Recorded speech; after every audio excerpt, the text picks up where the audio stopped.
What's up, guys? Welcome back to our YouTube channel. It's your basketball geeks, CJ Larin and Seth Jamze. You already know. Kindly first hit that like and subscribe button for more contents coming your way. So, in this video, we have our very special guest. He is known as the Baby Shaq ng Pinas. Huwag na nating patagalin at excited na rin ako. So, let us all welcome Kuya JR Baby Shaq Taganas. So, Hello kamusta po everyone. kayo, Kuya? Okay lang. Kamusta Okay po ang lang. training? Ngayon wala kaming training, so 2 days break kami. Ah. So, Kuya, thank you sa pag-accept ng invitation sa amin. Hindi naman po to madibdibang tanungan, Kuya. Ano lang, kwentuhan lang talaga. Literal na kwentuhan lang. So okay lang, idol. Sanay na tayo dyan. So, Kuya, pakwento naman, Kuya, kasi syempre, knowing na you are a double-double machine po kayo. Double-double machine or rebounder machine ng MPBL and other leagues na sinalihan nyo po. Paano po nagsimula yung basketball journey nyo po? Nagsimula siguro nung bata pa kasi magulang ko mahilig din sa basketball. So nanonood lang ako sa kanila. Doon nag-umpisa yun. Tapos tinuturuan na nila ako maglaro. Kung elementary hanggang doon. Yung papa ko kasi player din sa probinsya namin. So, magmula nung elementary kayo, high school, nagpo-varsity na po ba kayo? Nung elementary, sa Isabela kasi ako lumaki. So, sa amin, wala pa. Nung nagsimula ako dito sa Manila, second year high school na, sa San Beda. So, recruit ako ni Coach Ato Badulato. Doon na nag-umpisa yung career ko dito sa Manila. So, nagsisimula pala kayo sa basketball. Bukod sa, sabi niyo yung father niyo, is mahilig na talaga maglaro ng basketball, napapanood niya na. Sino po yung biggest basketball idol niyo po? Magmula nung paglaki niyo po hanggang ngayon. Yung nilulook forward niyo palagi.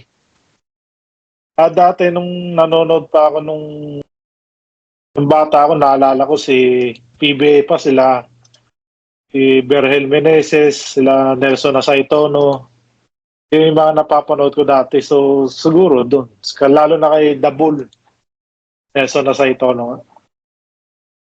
So, yung San Beda years niyo, how does it feel nung kasi from high school nga, pero nung nag-college kayo sa NCAA, nagkaroon kayo ng historic three-peat ng San Beda. So how does it feel to be part ng three-peat San Beda team?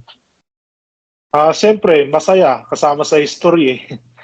Parang yun pa lang yung pangalawa o unang three-peat ng San Beda dati. So, sobrang saya. Kasama nga sa history. Lalo na nung ilang years na hindi nag-champion. Nung unang champion namin, 28 years na hindi nag-champion. So, napag-champion namin, kasama ako sa history. So, Kuya, syempre yung 11, sabihan natin, isama natin yung NCAA career nyo. Mahigit 11 to, Kuya. 11 na pinaglaruan nyo na teams. So, ano po yung naging greatest obstacle nyo before reaching yung basketball career nyo po nung this time po? Siguro, yun nga, nung high school. Nung napunta ako sa Manila. Yun yung parang, siyempre, hindi ko na makakalain na mapupunta ako Manila eh. Oo. So, Kasi from probinsya to Manila, ang laki ng transition. Saka first time ko mapunta Manila, wala akong kakilala, so wala akong kamag-anak dito, so ganun, yun yung parang mahirap. Tapos nung kasi may isang article lang story niyo daw po. So, totoo po ba na dati po, nag-quit po kayo ng everyday job niyo just to pursue yung career niyo po sa pagbabasketball? Nung una, di ba, nagpa-drop ako PBA, so parang hindi ako nakuha. Parang nawalan na ako ng pag-asa. Siyempre, lahat ng player, pangarap ma PBA player eh. Anong year po kayo nagpa-draft nun? 2010. 2010. Oh.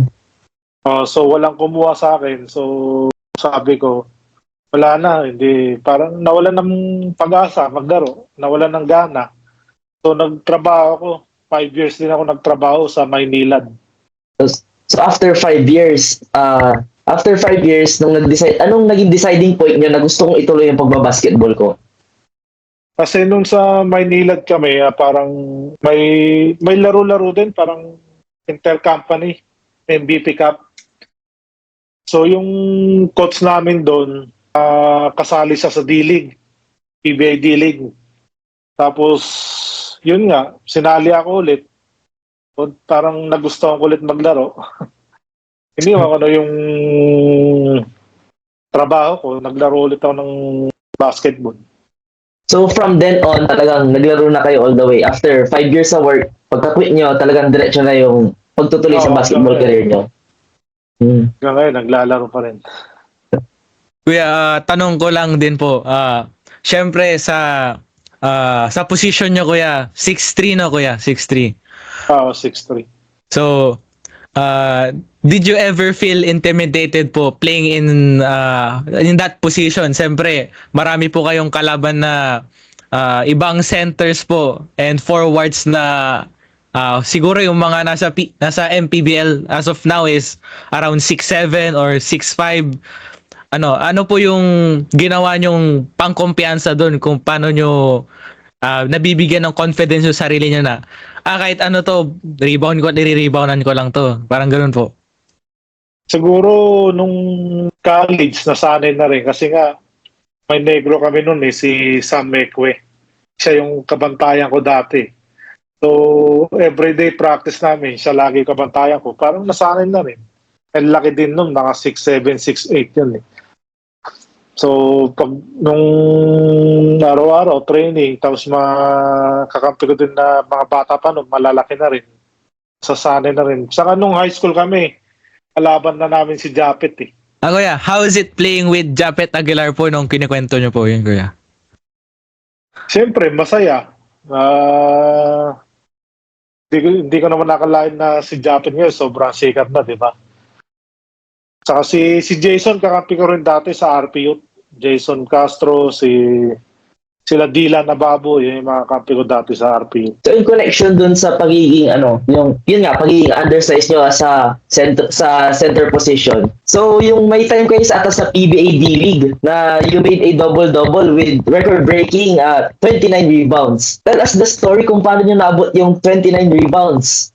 Siguro hindi ko naman nakalain na maabot ko basta laro lang ng laro. Hanggang yun nga, rebound lang rebound. Hindi ko naman nakalain na pag-tapos ng laro. Yun nga, record ng 29 rebounds. So, gusto ko lang maglaro ng basta yung ibigay ko lang yung best ko sa paglalaro. Basta yung yun lang. Hindi ko akalain na pagkatapos ng laro, sinabi sa akin na yun nga, 29 rebounds yung nagawa ko. So it's beyond your expectation nung naglalaro kayo. Sa PBA D-League po yun, di ba? Nang naglaro kayo na. PBA D-League. Sa AMA. AMA pa kami nun. So nung after nyo mag PBA D-League, you went straight ahead sa MPBL or you went straight to your MPBL career. And how is it like feeling na sa buong stint ng MPBL, kayo yung isa sa mga pinaka-decorated players, no? Winning championships, winning sportsmanship awards. How does it feel na you are sa history ng MPBL, kayo po yung isa sa mga, kung meron ng MPBL Hall of Fame, pwedeng isa na kayo dun eh. So, how does it feel na while still playing, you're considered as one of the players that pinaka-decorated sa MPBL? Siyempre, masaya nga. Yun nga, yung naging part ako sa liga ng MPBL. Kasi hindi naman namin alam kung saan kami lalaro dati. So biglang nagtayo si Boss Manny ng liga. So yun nga, unang taon hanggang ngayon, naglalaro pa rin ako sa liga na yun. So masaya kasi yun nga, naging doon parang yung pangarap ko na maging PBA player, dito yung MPBL yung tumupad. So, kuya, playing for Coach Gerson Cabiltes po. What do you think are the greatest lessons and advices that you got from him po, kuya? Siguro yung kasi matagal na rin kami nagkasama ni Coach Gerson nung 2015 pa yata o 16. So parang pamilya na yung touring sa amin ni Coach. So parang hindi niya kami iniiwan kung may team siya. Laging kung iti-text mo lang siya, ganun. Parang, yun nga, welcome ka lagi sa kanya, sa team niya. Kuya, matanong ko lang po kasi knowing Coach Gerson Cabiltes in the court, kuya, kasi maraming home games na yan na nakikita ko. Ano po si Coach Gerson Cabiltes outside the court? Kasi yung nakikita natin sa inside the court is, syempre andun yung sigaw, panay sigaw sa referee or sigaw sa players niya. Yung gigil na gigil talaga ng Coach Gerson. Ano po si Coach Gerson outside the court, kuya? Si Coach, sobrang bait niyan. Yun nga, kapag player ka niya, mahalaga ka sa kanya. Mabait, parang, yun nga, parang family yung touring niya sa amin. Pag trabaho talaga yung kanya, parang personality niya. Pag sa loob ng basketball, sa pagloob ng court, pag kung ano yung pinagawa sa'yo, dapat mong gawin. Siyempre, trabaho yun eh. Pero pag sa labas, barkada o kaya pamilya yung touring niya. So, kuya, playing in a new team sa, 'di ba, Pangasinan Heatwaves po currently ngayon. How does it feel na every Pangasinense gives out their full support to you and the team of Pangasinense or the Pangasinan Heatwaves? Siyempre, ngayon nga, bagong team. So, parang masaya kasi yun nga, nabigyan ulit may kumuha ulit na bagong team.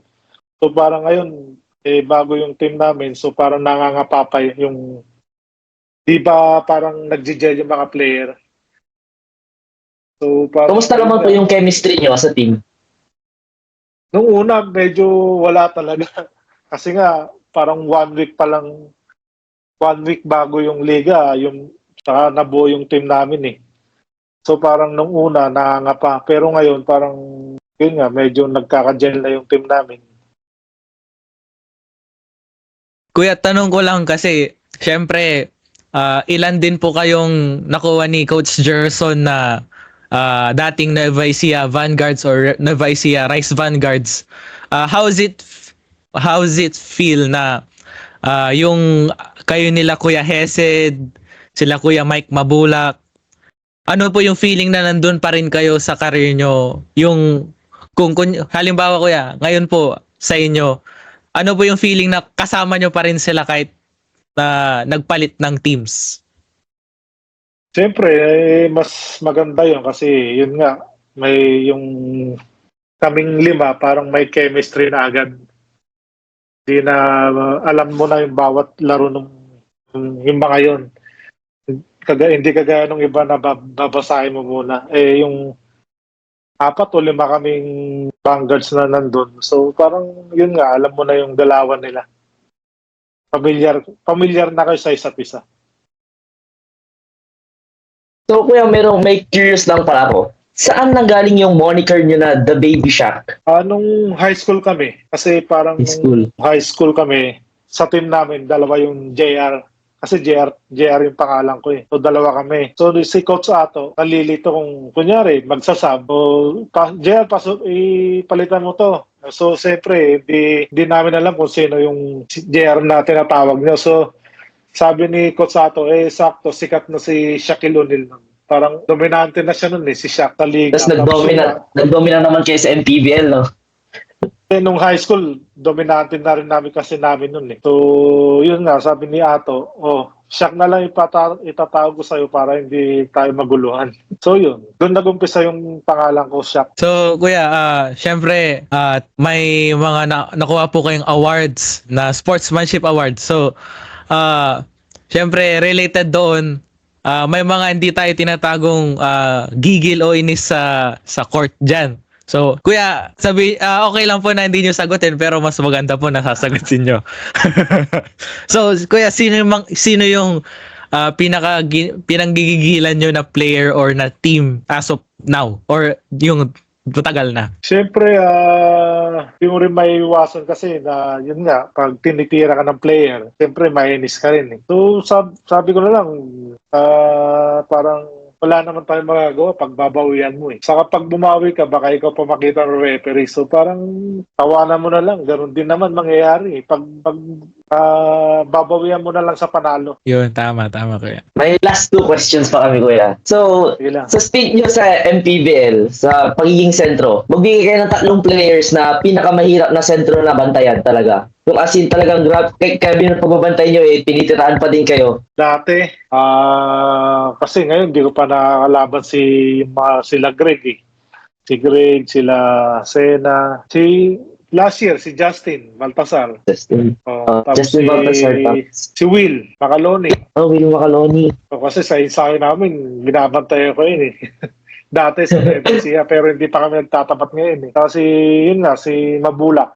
Mga centers na talagang gitgita, no? Oo. Tapos, so to sum up itong interview natin, kuya, itong pod natin. Since kayo, nagkaroon kayo ng mga obstacles in life, reaching your basketball dream, yung basketball dream nyo kayo sa MPBL, very decorated na yung career nyo, soon to be, MPBL Hall of Famer. So yun, kuya, sa mga tao ngayon na mga bata, lalo sa mga bata, student athletes na gustong abutin yan, anong ma-advise nyo sa kanila as of now na hirap pa rin sila maabot yung mga basketball dreams nila, either MPBL or PBA? What advices can you give to them? Siguro, yun nga, abutin lang yung pangarap. Mag-practice sila everyday, wag lang pababayaan yung... Ganoon naman yun eh, pag may pangarap ka sa buhay, kailangan mo pagtrabahuhan, di ba?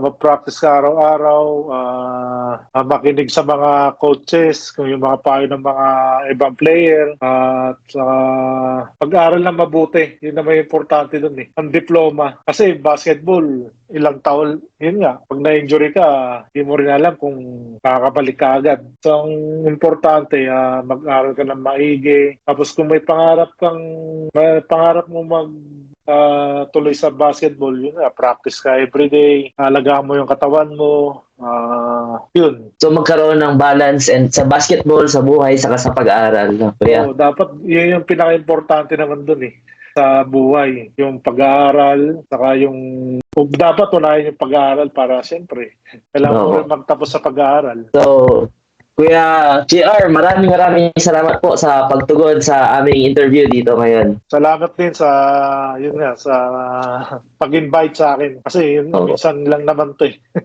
Oo, thank you po. Saka sa next home game po, see you dito sa Calasiao. Taga diyan ka ba, kuya? Pangasinan po kami. Sa likod lang po kami ng complex, kuya. Ganun ba?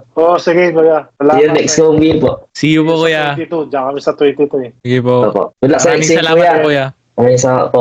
Thank you mga idol. Thank you po. Thank you, mga idol.